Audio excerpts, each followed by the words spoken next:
Hello everyone, this is Pratibha and welcome to your YouTube channel AK Knowledge World। तो students, जो 9th class की हिंदी की book है आपकी क्षितिज, तो आज से मैं आपको वो शुरू करवाने जा रही हूँ। ठीक है, तो इसमें सबसे पहले मैं आपको बता दूँ कि ये बुक 2 पार्ट्स में डिवाइड है। फर्स्ट पार्ट है जो गद्य खंड और दूसरा पार्ट है काव्य खंड। तो सबसे पहले मैं आपको थोड़ा सा बता दूँ गद्य और काव्य के बारे में। तो गद्य जैसे कि आपको पता ही होगा कि जो पैराग्राफ के रूप में लिखा जाता है, जैसे कहानियां लिखी जाती हैं, उपन्यास लिखे जाते हैं, उनको हम गद्य खंड में रखेंगे। और जो काव्य खंड है उसमें कविताएं आ जाती हैं, साखियां आ जाती हैं, सवैये आ जाते हैं। ठीक है, जो जिनमें थोड़ी तुकबंदी आती है। ठीक है, राइमिंग, जैसे राइमिंग वर्ड्स आपने इंग्लिश में पढ़े होंगे, वो लास्टली आते हैं, उनको हम काव्य बोलते हैं। तो जो इसका फर्स्ट लेसन है इस बुक का, 2 बैलों की कथा, वो गद्य खंड के अंतर्गत आती है। तो इसमें सबसे पहले है कि ये लिखा किसने है ये लेसन। ये इसको लिखा है मुंशी प्रेमचंद जी ने।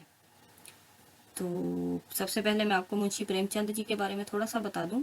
मुंशी प्रेमचंद जी बड़े ही फेमस राइटर हुए हैं हिंदी के। इन्होंने बड़ा ज़्यादा योगदान दिया है हिंदी के क्षेत्र में। तो इन्होंने कई सारी कहानियां लिखी हैं, बड़े फेमस उपन्यास लिखे हैं, जिसमें से कुछ फेमस हैं सेवा सदन हो गया, रंगभूमि, कायाकल्प, निर्मला लिखा था इन्होंने, गबन, कर्म भूमि, गोदान इनका बड़ा ही फेमस उपन्यास है। ठीक है, तो ये बड़े ही मतलब काफ़ी इन्होंने योगदान दिया है हिंदी के क्षेत्र में। तो आपने पहले भी इनके काफ़ी स्टोरीज वगैरह पिछली क्लासों में पढ़ी होंगी। तो ये भी बड़ी अच्छी स्टोरी है इनकी। तो इनका एक सबसे अच्छी खूबी थी, ये जिस माहौल में रहते थे, जैसे लोगों के बीच में रहते थे, उन्हीं को ही देख के उन्हीं के हिसाब से ये उस पर कहानी लिख देते थे, उसी एरिया के हिसाब से। और बड़ी से बड़ी बात को भी ये बड़ी सिंपल लैंग्वेज में, सीधे साधे शब्दों में लिख के कहानी का रूप दे देते थे। जो इन्होंने 2 बैलों की कथा लिखी है कहानी, इस कथा के माध्यम से प्रेमचंद जी जो एक कृषक समाज है, किसानों का समाज है, और जो पशु हैं, उनकी भावनात्मक संबंध का उन्होंने वर्णन किया है। इस कहानी में उन्होंने ये भी बताया है कि स्वतंत्रता आसानी से नहीं मिलती। स्वतंत्रता प्राप्ति के लिए हमें बड़ा कुछ करना पड़ता है, इसके लिए बार बार संघर्ष करना पड़ता है। ठीक है, यही सब इन्होंने इस कहानी में 2 बैलों के माध्यम से हमें दिखाने की कोशिश की है। तो चलो स्टोरी शुरू करते हैं हम, 2 बैलों की कथा। तो मुंशी प्रेमचंद जी बोलते हैं कि जानवरों में जो गधा है उसको सबसे ज्यादा बुद्धिहीन समझा जाता है। ऐसा माना जाता है कि गधा सबसे ज्यादा मूर्ख है, बेवकूफ है। गधा सचमुच बेवकूफ है या उसके सीधेपन की वजह से उसको ऐसा बोल दिया जाता है, ये वो बोलते हैं कि मैं अभी तक समझ नहीं पाया कि वो बड़ा सीधा होता है, इसलिए उसको लोग मूर्ख बोलते हैं कि वो सच में ही बुद्धिहीन है। वे आगे बोलते हैं, गधे को कभी क्रोध करते हुए नहीं सुना, ना ही देखा। जितना चाहो उस गरीब को कोई मारे, कितना भी उसे खराब सड़ा गला घास खाने को दे, ठीक है, उसके चेहरे पे कभी भी असंतोष की छाया तक दिखाई नहीं देती। इतना सीधा साधा वो जानवर है, फिर भी उसे पता नहीं क्यों इतना मूर्ख समझा जाता है। लेकिन जो गधा है, वो बोलते हैं कि उसका भी एक छोटा भाई और भी है, जो उससे थोड़ा कम गधा है। और वो कौन सा है जानवर? वो है बैल। तो जिनकी ये स्टोरी है बैलों की। ठीक है, तो इसमें क्या है कि झूरी एक किसान था, उसके पास 2 बैल थे, और उनका नाम क्या था? हीरा और मोती। तो दोनों देखने में बड़े सुंदर थे, ऊंची कद काठी के थे। बहुत दिनों तक साथ साथ रहते, दोनों में भाईचारा हो गया था। दोनों आमने सामने या आसपास बैठे हुए एक दूसरे से मूक भाषा में कि मतलब चुपचाप एक दूसरे को देखते रहते थे और अपने विचार एक दूसरे के सामने वो बताते रहते थे। ठीक है, अपनी मतलब जानवरों की कौन सी भाषा, वो चुपचाप बैठे बैठे अपने आप ही अपनी भाषा में बात करते थे, और एक दूसरे के मन की बात को भी समझ जाते थे। पता नहीं कैसे समझते थे, बोलते हम नहीं कह सकते। दोनों एक दूसरे को चाट कर अपना प्रेम प्रकट करते थे। कभी कभी दोनों आपस में सींग भी मिला लिया करते, मतलब कई बार वो आपस में फाइटिंग भी करने लग पड़ते थे। तो आगे बोलते हैं कि जिस वक्त ये दोनों बैल हल या गाड़ी में जोत दिए जाते और गर्दन हिला हिलाकर चलते, उस वक्त हर एक की यही चेष्टा होती थी कि ज्यादा से ज्यादा बोझ मेरी ही गर्दन पर रहे। दोनों बैल थे, मतलब दोनों में इतनी मित्रता थी कि दोनों सोचते थे कि ज्यादा बोझ जो है, एक सोचता था मेरे ऊपर आ जाए, दूसरा सोचता था मेरे ऊपर आ जाए। कि एक दूसरे के हिस्से का काम वो खुद करना चाहते थे। दिन भर के बाद दोपहर या संध्या को दोनों खुलते तो एक दूसरे को चाट चूट कर अपनी थकान मिटा लिया करते। नांद में, नांद क्या होता है, जहाँ पे उनको खाने के लिए भूसा वगैरह डालते हैं, जो बनाई होती है जगह, उसको नांद बोलते हैं। नांद में खली और भूसा पड़ जाने के बाद दोनों साथ उठते, साथ नांद में मुंह डालते और साथ ही बैठते थे। एक मुंह हटा लेता था तो दूसरा भी मुंह हटा लेता था। अब संयोग की बात है कि एक बार झूरी ने क्या किया कि उन दोनों बैलों को अपने ससुराल भेज दिया, अपने साले के साथ। साला कौन हुआ? जो उसकी जो किसान था उसकी वाइफ का भाई। उसके साथ उसने उनके गांव उन दोनों बैलों को भेज दिया। पर अब बैलों को क्या मालूम था कि वो उनको ऐसे ही भेज रहा है या उनको बेच दिया है।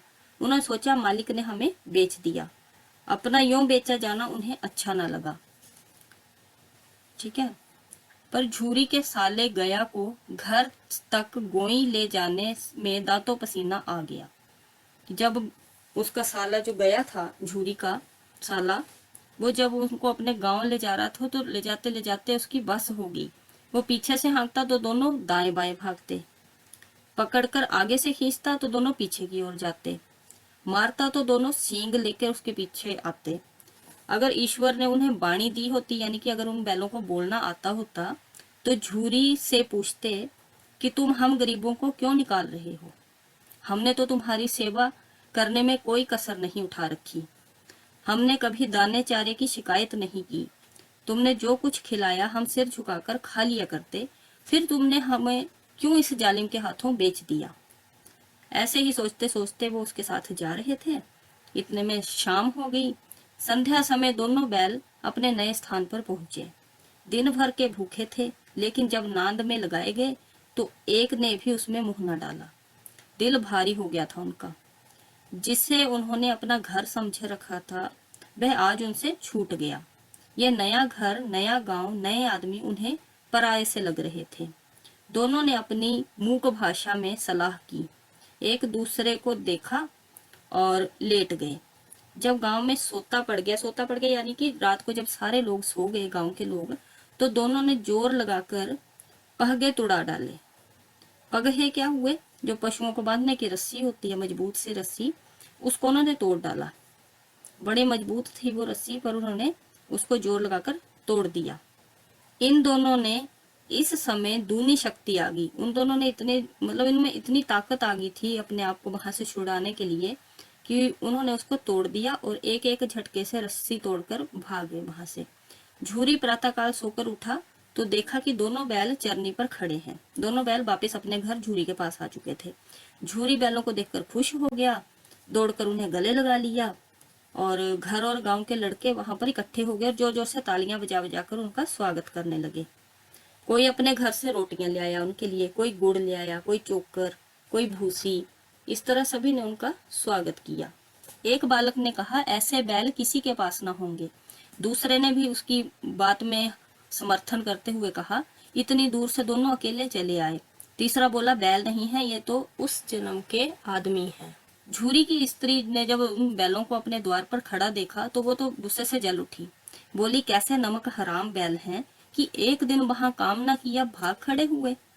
झूरी ने जब सुना कि वो उसके बैलों को नमक हराम बोल रही है तो उससे रहा ना गया। उसने बोला, चारा दाना नहीं दिया होगा तो क्या करते? भाग आए वहां से। स्त्री ने रोब के साथ कहा, बस तुम ही तो बैलों को खिलाना जानते हो, और तो सभी पानी पिला पिला कर रखते हैं। झूरी ने चिढ़ाया, चारा मिलता तो क्यों भागते? स्त्री चिढ़ी, भागे इसलिए कि बे लोग तुम जैसे बुद्धुओं की तरह बैलों को सहलाते नहीं, खिलाते हैं तो रगड़कर जोतते भी हैं। सिर्फ इनको फ्री में खाना नहीं खिलाते, मतलब उनसे काम भी करवाते हैं। ये दोनों ठहरे कामचोर, भाग निकले। और बोलती है कि ये दोनों तो कामचोर निकले, इनको जरा सा काम क्या करना पड़ा, ये तो वहां से भाग निकले। अब देखूं कहाँ से खली और चोकर मिलता है। बोलती कि अब देखती हूँ इनको खली और चोकर कौन देता है। इनको सिर्फ सूखा भूसा ही खाने को मिलेगा, इसके सिवाय और कुछ नहीं दूंगी, चाहे ये दोनों मर जाए। और ऐसा ही उसने किया भी। उनको सूखा सूखा भूसा ही खाने को दिया और कुछ नहीं दिया।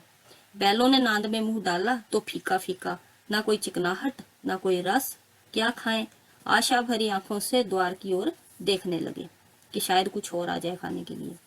दूसरे दिन झूरी का साला फिर से आया और बैलों को ले चला। इस बार उसने दोनों को गाड़ी में जोत के ले गया। दोनों को 2-4 बार मोती ने गाड़ी को सड़क की खाई में गिराना चाहा, पर हीरा ने संभाल लिया। हीरा जो था थोड़ा सहनशील था। उसने मतलब मोती ने तो कोशिश की उसको गाड़ी को गिराने की खाई में, पर हीरा ने उसको बचा लिया। ऐसे ही शाम हो गई। घर पहुंचकर उसने दोनों को मोटी रस्सियों से बांध दिया और जो उन्होंने दोनों बैलों ने पिछले कल जो शरारत की थी वहां से भागे थे रस्सी तुड़ाकर, तो उसने उनको अच्छे से पक्की रस्सियों में बांध दिया और सूखा भूसा खाने के लिए दे दिया। अपने दोनों बैलों को खली चूनी सब कुछ दी। दोनों बैलों को ऐसा अपमान कभी नहीं हुआ था। झूरी उन्हें फूल की छड़ी से भी न छूता था। बोलने का मतलब झूरी ने तो कभी भी उनको मारा नहीं था, और ये उनको मार भी रहा था और खाने के लिए भी सूखा सूखा ही दे रहा था। नाद की तरफ आंखें तक न उठाई दोनों बैलों ने। उन्होंने उस तरफ देखा भी नहीं, भूसे की तरफ। दूसरे दिन गया ने बैलों को हल में जोता, पर इन दोनों ने जैसे पांव न उठाने की कसम खा ली थी। वह मारते मारते थक गया, पर दोनों ने पैर तक नहीं उठाया। एक बार जब उस निर्दयी ने हीरा की नाक में खूब डंडे मारे, तो मोती का गुस्सा काबू से बाहर हो गया। वह हल लेकर वहां से भागा। हल, रस्सी, जुआ, जोत सब टूट टाट कर बराबर हो गया। हीरा ने मूक भाषा में कहा, भागना व्यर्थ है। मोती ने उत्तर दिया, तुम्हारी तो इसने जान ही ले लेनी थी।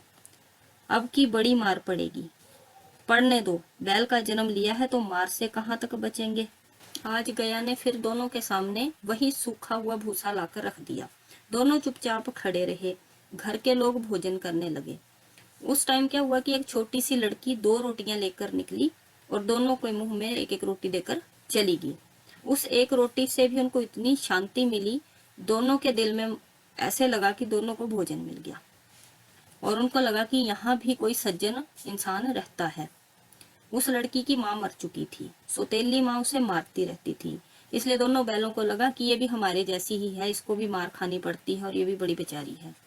दोनों दिन भर जोतते जाते, इसी तरह रोज ले जाके वो गया उनको रोज ही जोतता था। हल जोतने के लिए डंडे भी मारता था।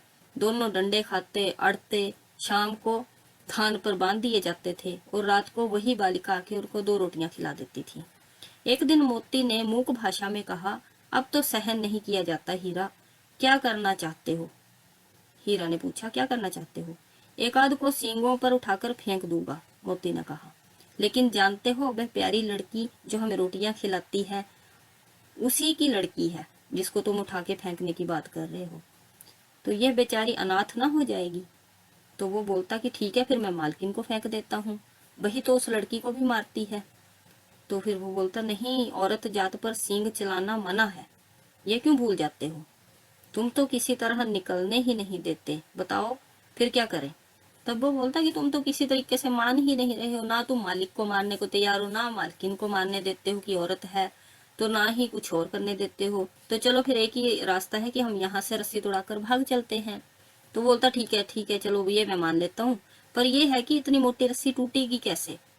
तो उसने बोला कि इसका एक उपाय है, पहले रस्सी को थोड़ा सा चबा लो और उसके बाद झटके से जब हम खींचेंगे तो वो टूट जाएगी। बोलता, चल ठीक है। रात को जब बालिका उनके पास आई रोटियां लेकर, उनको खिलाकर चली गई, तो दोनों ने रस्सी चबाई पहले और फिर उस मोटी रस्सी को मुंह में डालने की कोशिश की, पर वो इतनी मोटी थी कि उनके मुंह में नहीं आ रही थी, तो वो जोर लगा लगा कर रह जाते थे। एकदम से उन्होंने देखा कि दरवाजा खुला और वो लड़की बाहर आई। दोनों सिर झुकाकर उसका हाथ चाटने लगे। उसने उनके माथे सहलाए लड़की ने और बोली, मैं आपको खोल देती हूँ दोनों को, तुम चुपचाप यहाँ से भाग जाओ, नहीं तो ये लोग तुम्हें मार डालेंगे। आज घर में सलाह हो रही है कि इनके नाकों में नथ डाल देनी चाहिए, नहीं तो ये ऐसे ही रस्सी तोड़वाते रहेंगे। उसने गराम खोल दिए। अब गराम किसको बोलते हैं, जो बैलों को बांधने के लिए मोटी मोटी सी रस्सियां लेते हैं गाँव में, उसको बोलते हैं गराम। तो उसने उसको खोल दिया, पर दोनों चुपचाप खड़े रहे। मोती ने अपनी भाषा में पूछा, अब चलते क्यों नहीं। तो हीरा ने कहा, चलें तो, लेकिन कल इस अनाथ पर आफत आ जाएगी, सब इसी पर संदेह करेंगे, सभी का शक इसी पर आएगा कि यही लड़की उसको खोल के आई है उनको। सहसा बालिका चिल्लाई। इतने में लड़की जोर जोर से चिल्लाने लगी, फूफा वाले बैल भागे जा रहे हैं, ओ दादा दोनों बैल भागे जा रहे हैं, जल्दी दौड़ो। इतने में गया अंदर से भागा भागा आया और बैलों को पकड़ने चला, पर वे दोनों तो भागे चले जा रहे थे। गया ने पीछा किया तो वो और भी तेज दौड़ने लगे। गया ने शोर मचाया। दोनों मित्रों को भागने का मौका मिल गया था। आज तो वो दौड़ते ही चले जा रहे थे। भागते भागते उन्होंने रास्ते में नए नए गांव देखे। तब दोनों एक खेत में जाकर खड़े हो गए और सोचने लगे अब क्या करना चाहिए। हीरा ने कहा, मुझे लग रहा है हम रास्ता भूल गए हैं। तुम भी भाग रहे हो, वहीं उसे मार गिराना था। उसे मार गिराते तो दुनिया यह कहती कि हमने अपना धर्म छोड़ दिया। दोनों आपस में बातें कर रहे हैं कि एक बोल रहा है कि तुझे मार देना चाहिए था उसको वहीं पे, दूसरा बोलता नहीं हम अपना धर्म नहीं छोड़ सकते, हमारा धर्म बोलता है कि मालिक को नहीं मारना है। दोनों को इतने में बातें करते करते महसूस हुआ कि वो दोनों भूखे हैं, उनको भूख लगी हुई है। तो खेत में उन्होंने देखा कि मटर लगे हुए थे, तो उन्होंने सोचा चलो पहले कुछ खा लें। तो दोनों वहां चरने लगे। रह रह कर आहट ले लेते थे। वो रह रह कर थोड़ी देर बाद देख भी लेते थे कि कोई आ तो नहीं गया उनको पकड़ने के लिए। जब उनका पेट भर गया तो दोनों ने आजादी की फीलिंग ली कि हाँ अब हम आजाद हो चुके हैं। तो मस्त होकर उछलने कूदने लगे। पहले दोनों ने डकार मारी, फिर सींग मिलाए। दोनों खुशी में इतने उछल कूद करने लगे कि मोती ने हीरा को कई कदम पीछे हटा दिया, यहाँ तक कि वह खाई में गिर गया। तब उसे भी क्रोध आया, संभल कर उठा और फिर मोती से मिल गया। मोती ने देखा खेल में झगड़ा हुआ चाहता है तो किनारे हट गया। अरे यह क्या, कोई सांड वहां आ गया एकदम से। तो दोनों हैरान हो गए कि अब क्या करेंगे, ये तो सांड नहीं पूरा हाथी लग रहा है। तो दोनों डर गए कि ये तो हमें मार देगा।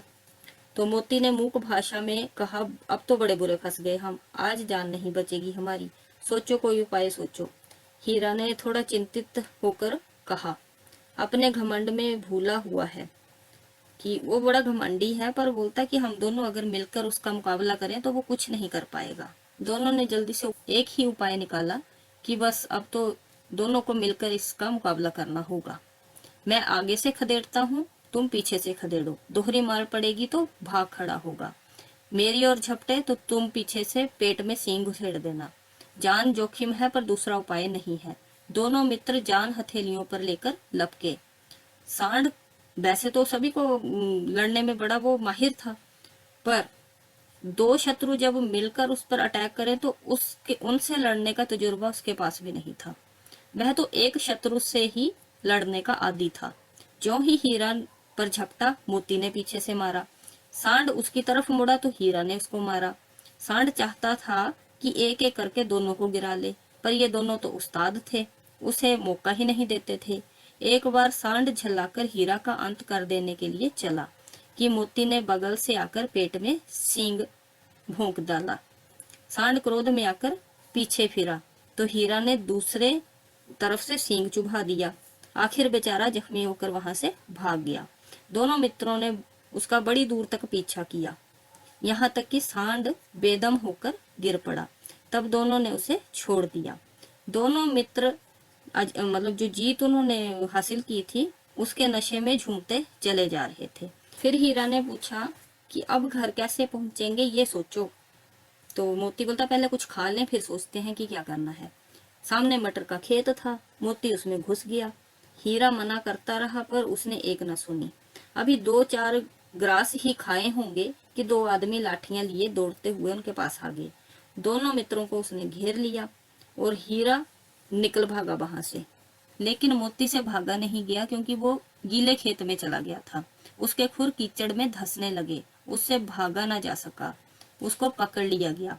हीरा ने देखा कि मोती को तो पकड़ लिया है उन लोगों ने, तो वह भी वापस लौट आया।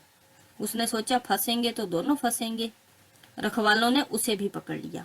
सुबह दोनों कांजी हाउस में बंद कर दिए गए। अब कांजी हाउस क्या है, जैसे कोई आवारा जानवर वगैरह अगर कोई पशु किसी के खेतों में पड़ जाते हैं तो उनको बंद कर दिया जाता है, तो जानवरों की एक तरह से जेल बोल सकते हैं। वहां पे इनको बंद कर दिया जाता है, आवारा जानवरों को जो किसी की फसलें बर्बाद करते हैं उसको बोलते हैं कांजी हाउस। तो सुबह उन्होंने देखा दोनों को कांजी हाउस में बंद कर दिया गया था, क्योंकि वो मटर के खेत में चले गए थे, फसल खा रहे थे। तो स्टूडेंट्स ये चैप्टर काफ़ी बड़ा है, तो आज यहीं तक करेंगे हम, बाकी का हम नेक्स्ट पार्ट में करेंगे। तो अगर आप इसका दूसरा पार्ट भी देखना चाहते हैं तो आप डिस्क्रिप्शन बॉक्स में जाकर लिंक पे चेक कर सकते हैं। तो ठीक है students, okay and have a nice day.